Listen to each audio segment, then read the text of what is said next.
देश में बीजेपी ने, आरएसएस ने नफरत का माहौल फैला रखा है, हिंसा का माहौल फैला रखा है और एक धर्म को दूसरे धर्म से लड़ाते हैं, एक जात को दूसरी जात से लड़ाते हैं, आदिवासी को किसी और से लड़ाते हैं, एक भाषा को दूसरी भाषा से लड़ाते हैं। दो तीन चीजें झारखंड की जनता ने, अलग अलग वर्गों ने मुझे बताई। अभी मैं आदिवासी गांव से आ रहा हूं, वहां पे हमने आदिवासी महिलाओं से बात की और उन्होंने हमें बताया कि पूरे झारखंड में, पूरे देश में आदिवासियों से उनकी जमीन छीनी जा रही है किसी ना किसी बहाने से। अंत में यह होता है, विकास का नाम लिया जाता है, सड़क बनाने का नाम लिया जाता है, मगर अंत में आदिवासी को पता लगता है कि उसकी जमीन हड़प ली गई है या किसी एनजीओ को पकड़ा दी गई है या किसी अरबपति अदानी जैसे व्यक्ति को पकड़ाई दी गई। नरेंद्र मोदी जी बोलते हैं कि भाइयों और बहनों, हिंदुस्तान में सिर्फ दो जात हैं। क्या बताओ भैया, हिंदुस्तान में सिर्फ दो जात है क्या? तो जब मैंने जाति जनगणना की बात की, वो कहते हैं भैया सिर्फ दो जात है। अच्छा, अब सुनो कौन सी जात? एक गरीब है और एक अमीर है। अब मेरा मोदी जी से सवाल, भैया अगर सिर्फ दो जात हैं तो हर भाषण में आप अपने आप को ओबीसी क्यों कहते हो?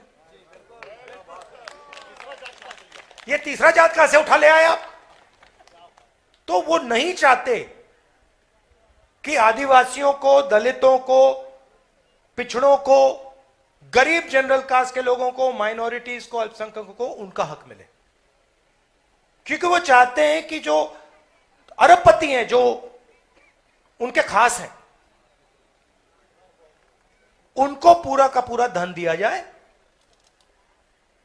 और होगा क्या?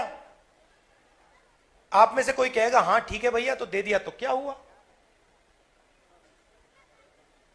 आप में से दो तीन लोग ये भी सोच सकते हैं कि ठीक है भैया, धन दे दिया, अंबानी को दे दिया, अदानी को दे दिया, तो क्या? मैं बताता हूं आपको, जितना धन उनको जाएगा उतना कम रोजगार पैदा होगा। तो ये जो सब यहां ये सब युवा खड़े हैं ना,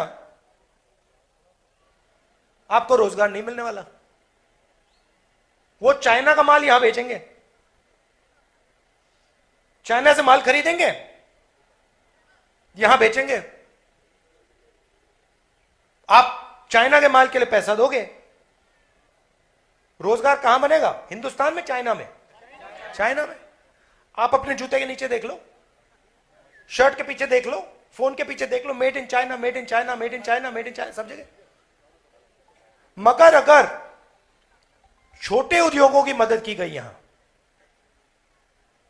स्मॉल और मीडियम उद्योगों की मदद की गई और मेड इन इंडिया सचमुच में किया जाए, तो फिर झारखंड में सब लोगों को रोजगार मिल सकता है। तो मैं चाहता हूं दो चीजें, दो तीन चीजें। सबसे पहले मैं चाहता हूं कि आज से 7-8 साल बाद आप अपनी शर्ट के पीछे देखो, उसके पीछे लिखा हो मेड इन झारखंड। और फिर आप देखो कि आप पूछो भैया ये कहां बन रही है शर्ट, और यहां पे एक फैक्ट्री हो, यहां गांव में जो लोग हैं वो उस फैक्ट्री में काम करें, गांव से लोग उस फैक्ट्री को चलाएं, मैनेजमेंट में हो। आप जानते हो ये अदानी जी की कंपनी में पिछड़े लोग कितने, दलित कितने, आदिवासी कितने, जानते हो? एक नहीं है। आप उनकी मैनेजमेंट की लिस्ट निकालो, आपको उसमें एक ओबीसी नहीं मिलेगा, एक दलित नहीं मिलेगा, एक आदिवासी नहीं मिलेगा। जमीन आपकी जा रही है, जीएसटी आपका जा रहा है। अदानी जी को बैंक लोन मिलता है ना, कहां से मिलता है? सरकारी बैंक से मिलता है ना। सरकारी बैंक का पैसा कहां से आता है? अपने जेब में देखो, यहां से आ रहा है, टैक्स से आ रहा है। तो आप टैक्स दे रहे हो, आप पैसा दे रहे हो, आप अदानी जी को अपनी जमीन दे रहे हो, उनकी कंपनी में आपका एक आदमी नहीं। उनकी कंपनी में उनके मित्र हैं, उनके खास लोग हैं, और आप बेरोजगारी और भूख के रास्ते पे चलते जा रहे हो।